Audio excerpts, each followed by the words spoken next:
যারা প্লাম্বারের নতুন পর্যায়ে কাজ করতে চান তাদের জন্য এই ভিডিওটা। আমি এখন বেসিং লাগাবো এবং সেটা আপনারা সম্পূর্ণভাবে দেখেন, কিছু হলেও শিখতে পারবেন।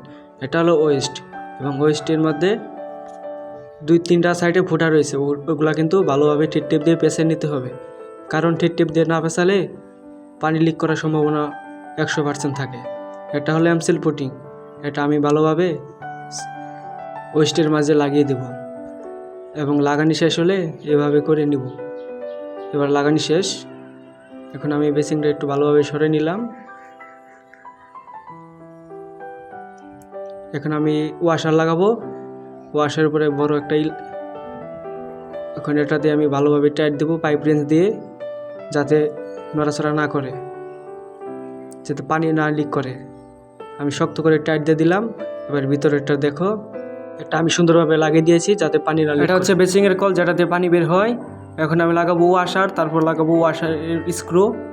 ভালোভাবে আমি টাইট দিয়ে নিলাম কলটা, যাতে নড়াচড়া না করে। এভাবে আপনারা ভালোভাবে টাইট দিয়ে নেবেন।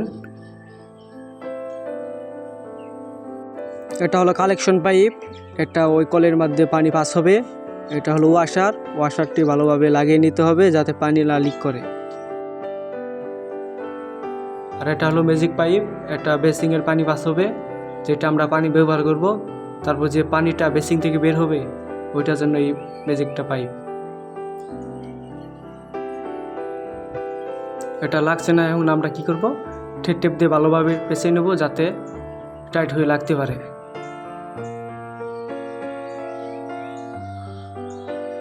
লাগানো শেষ, এবার আমি ভালোভাবে টাইট দিয়ে দেবো। এই তো বেসিংয়ের পাইপ পরে লাগানো শেষ। এবার আমি খাড়া করালাম বেসিংয়ের স্ট্যান্ড, এটাকে আমি ভালোভাবে বসাইয়া মার্ক করব যাতে ওটা ভালোভাবে সঠিকভাবে লাগাতে পারি। এবং স্ট্যান্ডটা ভালোভাবে বসালাম, বেসিংটা ভালোভাবে বসালাম যাতে নড়াচড়া না করে। এটা হলো মার্কার, ও বেসিংয়ের সাইডে ফুটটা আছে, ওটার ভিতরে আমি এখন মার্ক করব মার্কার দিয়ে। তো এবার আমি মার্ক করে নিলাম। মার্ক করা শেষ হলে এখন আমি ডিল করব এই মার্কের মাঝে।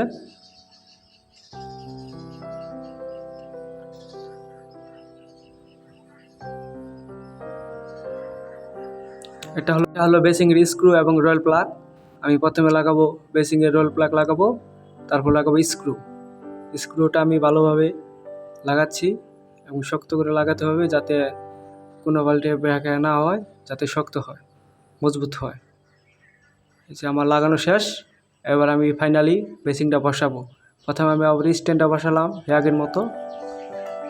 এখন আমি বেসিংটা তুলে ফেলবো, তুলে ভালোভাবে লাগাবো।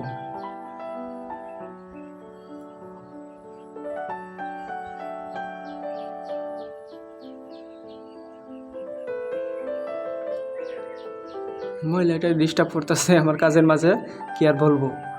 আমি বেসিংটা এইভাবে ধাক্কা দিয়ে একবার ওয়ালের সাথে গেঁচাই নিলাম। ওই যে স্ক্রু লাগাইছি বেসিংটা তার ভিতর ঢুকিয়ে দিলাম পোগলার ভিতর দিয়ে, যাতে ঠিকভাবে লাগতে পারে। আমি ঠিকঠাক করছি যাতে কোনো পাল্টে নড়াচড়া না খায়, যাতে ঠিক জায়গায় যে বসে। এটা হলো বেসিংয়ের ওয়াশার, আর এটা হলো স্ক্রু, ছোটো স্ক্রু। প্রথমে আমি ওয়াশার লাগালাম, তারপর লাগালাম আমি স্ক্রু। এটা দিয়ে আমি টাইট দেবো। এটা হলো রেঞ্জ, আপনারা সবাই এইভাবে টাইট দিয়ে নেবেন যাতে বেসিংটা সুন্দরভাবে বসতে পারে। এটা হলো বেসিংয়ের সেলফ, যেটা বেসিংয়ের উপর থাকে। এটা অনেকে দেয়, অনেকে দেয় না। এই মালিক বললো দিয়ে দিতে, আমি দিয়ে দিলাম। সুন্দর করে এখন মার্ক করব।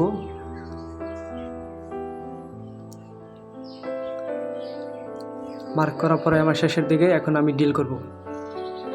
আমি ডিল করে নিলাম, ডিল করা শেষ।